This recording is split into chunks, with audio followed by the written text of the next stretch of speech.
ngaba mukimanyi tikiribedda misa ya mutala aba Botswana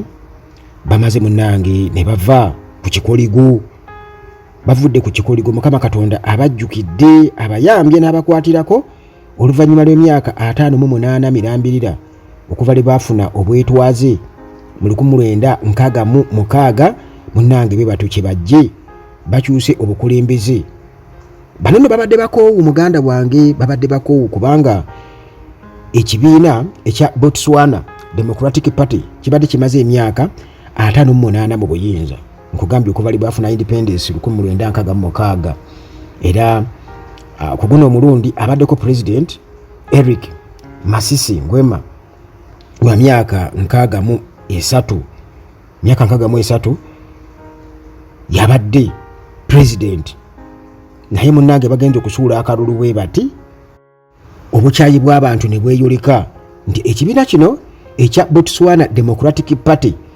abantu babadde bakikoowa ne sekukoowa yenna era nga mu bimu ku ebyo abebemulugunyaako bwe bwavu n'okubeera nga resources z'eggwanga kati ng'akatale ka Diamond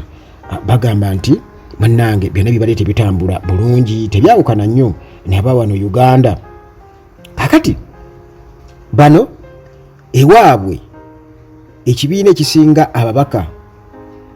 mu parliament kubanga bo balonda ababaka ba parliament bokka definitely president w'ekibiina ekyo yaba abeera agenda okufuuka president naye ebbanga lyonna bano babadde babafutubbalako emivuyo gyonna nga bagikola ng'era bw'ogimanyi bwe bagikola kati wiiki eno gyekubye emabega munnange wabaddeyo okulonda e Botswana era amawulire gonna galaga nti aba Ambrella Party nga abakwatidde bendera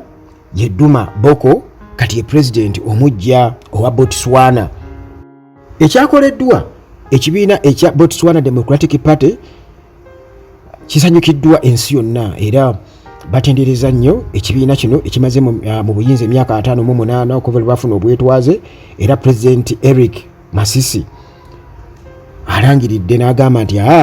mwetegevu okukkiriza byonna bivudde mu kulonda era obuyinza bagenda kubeera nga babuwaayo mu mirembe ewatali kusika muguwa yadde tewali kwewerera nti abo tugenda kubamalawo nga bwe kiri wano e Uganda kubanga jjukira nti John Museveni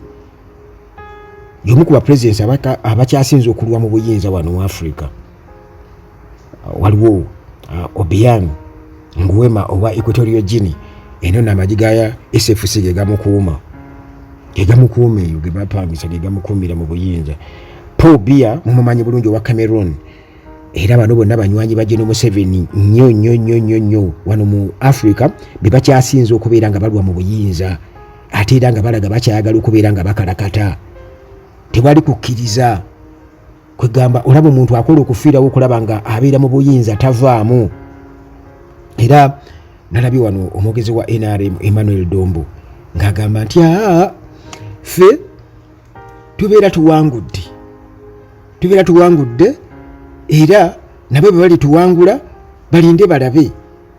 nti singa opposition egeza newangula mu NRM baneetegevu okuwaayo obuyinza naye mujjukire John Museveni kennyini yayogera ng'ali kyankwanzi nga takava mu kalulu ka 2021 nti baba kulangirira Bobi Wine yali addayo mu nsiko era nga n'abasirikale bulijjo beewera bagamba tekisoboka waakiri okuddayo mu nsiko okutta bannansi naye nga ekyo muganda wange kiba kibeera kibi nnyo kugambye John Museveni wuno kati agenda kuweza myaka 4 era bwe tunagenda mu kalulu ka 2026 ajja kuba awezeza emyaka 4 ate ayogera okubeera nga akalakata bannansi emyaka emirala wano Paul Biya basiba bamubika buli lunaku nti afudde naye ndowooza bw'alifa abantu beeyo nabo bagenda kukola zipate bajaganye teebereza omuntu gwe bali badde beenyumirizaamu ate bagenda kujaganya buli kaseera bawulira nti owange tuwulira nti yafudde naye tava mu buyinza Nguema naye wali Equatorial Guinea tava mu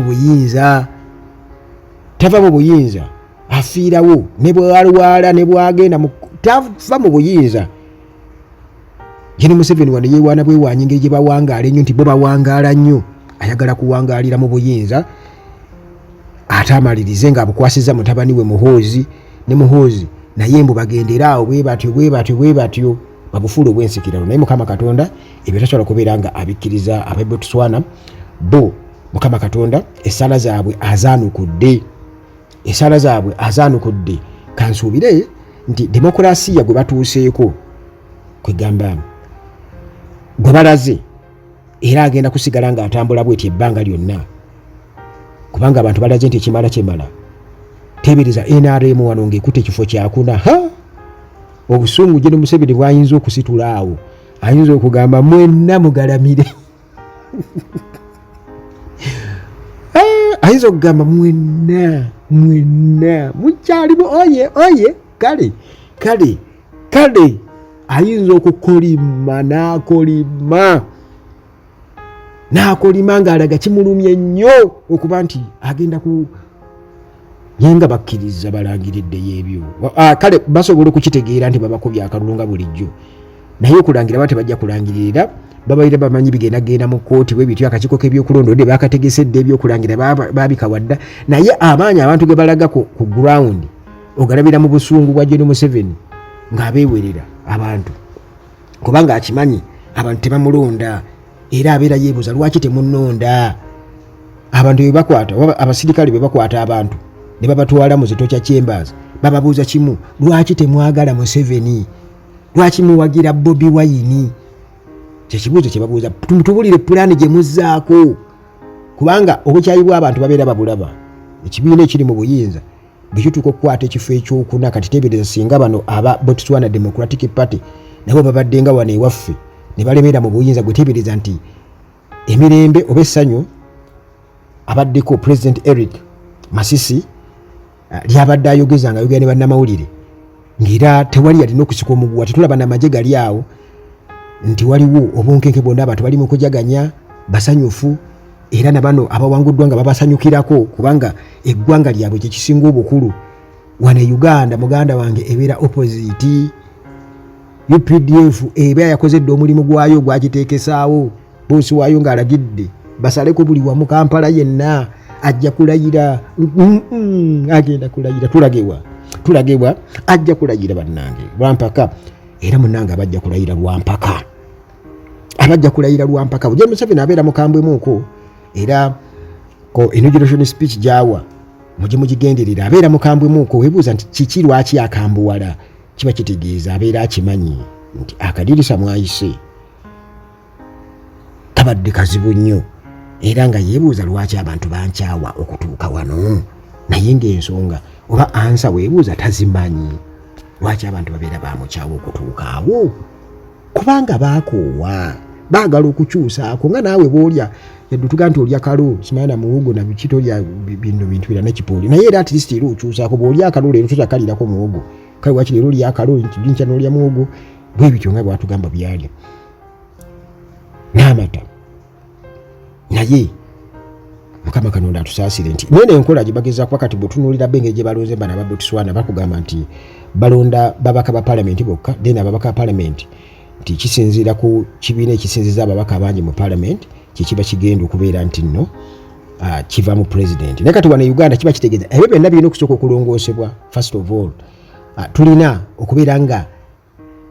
tusala ku constituencies eziri mu bitundu ebitasaana kubeera mu constituencies nyingi, nti waliwo olukwesikwesi olw'okuweza ababaka ba palamenti abangi. Kati mu Western Uganda eri ababaka ba palamenti bangi nnyo n'okusinga abali mu regions endala, nti ababaka ba palamenti abali mu Western Uganda bagatta omugatte gw'ababaka abali mu regions endala. Ekyo kiri unfair, kitegeeza kyakolebwa purposely. Kakati bwe bajja ne bakugamba nti enkola y'Ebotswana bagireete kati nga bamawo wakifaanaganako n'ekyamawo kyayagala okuleeta, era olaba awo waliwo okwenywereza mu buyinza. Kitegeeza nti era akakutu bagenda kuba bakakozesa. Kitegeeza nti tulina okusooka ne tuzzaayo ne tumanya ne tupima nti obungi bw'abantu tukama tulonde tugabanyemu constituencies mu ggwanga okusinziira ku buntu bw'abantu, obungi bw'abantu obuli mu kitundu. So si nti abantu baba ne bali 2 mubaka wa palamenti, abantu 10 mubaka wa palamenti. Tulina okubeera nga tutunulya population y'eggwanga, kubanga twakava okukola census. Kati badde okusinziira ku bungi bw'abantu awo Museveni kabeera kaweddemu.